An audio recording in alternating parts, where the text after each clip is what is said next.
বড় ধন, রক্তের বাঁধন, আবহাওয়ামান বাংলার এই চিরচেনা প্রবাদটি আজ মুন্সিগঞ্জের টঙ্গিবাড়ির পশ্চিম সোনারং গ্রামের মানুষের কাছে এক বিষাদময় উপহাসে পরিণত হয়েছে।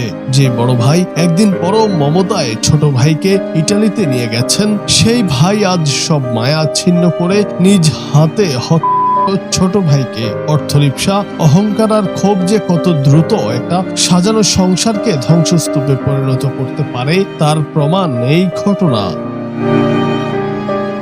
মুন্সিগঞ্জের টঙ্গিবাড়িতে পারিবারিক দ্বন্দ্বে বড় ভাইয়ের হাতে আপন ছোট ভাইয়ের খুন। এই ঘটনা ঘটেছে বৃহস্পতিবার ইটালির লেজ শহরে। ঘটনার পর বড় ভাই ভিডিও কলে পরিবারকে ছোট ভাইয়ের মরণ খেয়েছে। তারা সোনারং গ্রামের মোহাম্মদ দেলোয়ার ফকিরের ছেলে। ওই বাড়িতে ভিড় জমাচ্ছে উৎসুক জনতা, চলছে আহাজারি।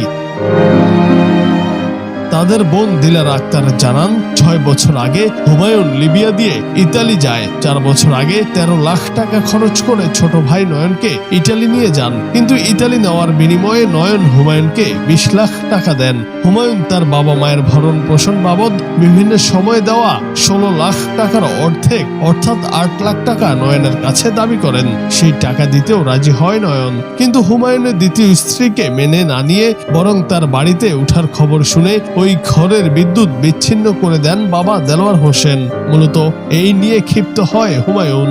তোর ভাই শেষ, তোকে টাকার মেশিন আসলো না, তোর বাপের টাকার মেশিন, তোর মার টাকার মেশিন, এই তোর টাকার মেশিন শেষ করে আপনার আইনের কাছে একটাই অনুরোধ, আমার ভাই জানাই না দেয় আর আমার বড় ভাই কারণ।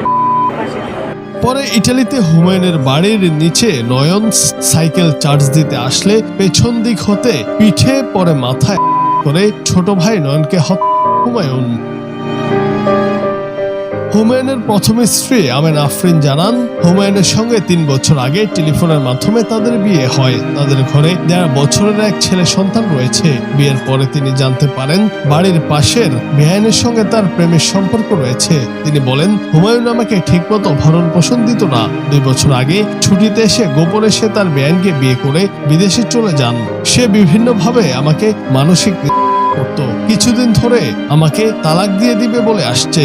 সে আমাকে হুমকি দিয়ে বলে কাবিনের 5 লাখ টাকা নিয়ে চলে যেতে। ছেলের জন্য প্রতি মাসে 10,000 করে টাকা দেবে। তাতে আমি রাজি হই। 15 দিন পর আমার চলে যাওয়ার কথা ছিল।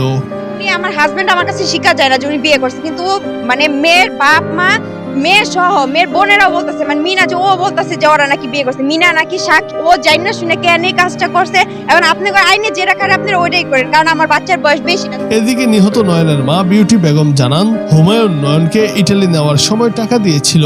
নয়ন তার চেয়ে বেশি টাকা হুমায়ুনকে পরিশোধ করেছে। এখন আমাদের খাওয়া দাওয়ার জন্য দেওয়া টাকার অর্ধেক ভাগ নয়নের কাছে চায় হুমায়ুন। নয়ন তাও দিতে রাজি হয়, কিন্তু হুমায়ুন আরেকটি বিয়ে করেছে। এর জন্য ওর ঘরের কারেন্ট লাইন আমরা বন্ধ করে দেই। এই সমস্ত বিষয় নিয়ে খেপে গিয়ে হুমায়ুন নয়ন ফেলে ভিডিও কলে আমাদের এসব জানায়। মেসেজ দিয়ে কইছে নয়নের ওই আমগো জানাই নাই, বড় বউ জানাই নাই, আর ছোট বউ জানাই নাই। ওই ছোট বউ ওই 2 বড়িয়ে আমার এই যে 2 বউ পারে মারছে। হ্যাঁ 2 বউ পরকিয়া করে, পরকিয়া করে 2 বউ। এই যে বড় বড় হলো তালাক দিয়ে দিব, এই তালাক দিতে পারে না, 5 লাখ টাকা জোগাড় করে নাই, অর্ধেক টাকা চাইছে আমার ছোট পোলার দিয়ে। আমার ছোট পোলার টাকা দেয় নাই দেখে আমার ছোট পোলার। থানা পুলিশ সূত্রে জানা গেছে, 2 দিন আগে ইটালি হতে টঙ্গিবাড়ি থানা পুলিশকে ফোন দেয় প্রবাসী হুমায়ুন। এ সময় তিনি তার ছোট ভাই নয়নের কাছে 13 লাখ টাকা পায় বলে পুলিশকে জানায় এবং পুলিশকে ব্যবস্থা নিতে বলে। থানা পুলিশ হুমায়ুনকে জানায়, লিখিত অভিযোগ ছাড়া কোনো ব্যবস্থা নেওয়া যাবে না। পরে হুমায়ুন তার প্রথম স্ত্রীকে দিয়ে তার মা বাবা সহ কয়েকজনের বিরুদ্ধে অভিযোগ দায়ের করান। টঙ্গিবাড়ি থানার অফিসার ইনচার্জ মনিরুল ইসলাম ডাবলু জানান, পারিবারিক দ্বন্দ্বে এক ভাইয়ের হাতে আরেক ভাই ইটালিতে খুন বলে আমরা শুনেছি। এদিকে ছোট ভাইকে ঘটনায় বড় ভাই হুমায়ুন ফকিরকে গ্রেফতার করেছে Italy police. Junaid Ahmed, Bangla TV.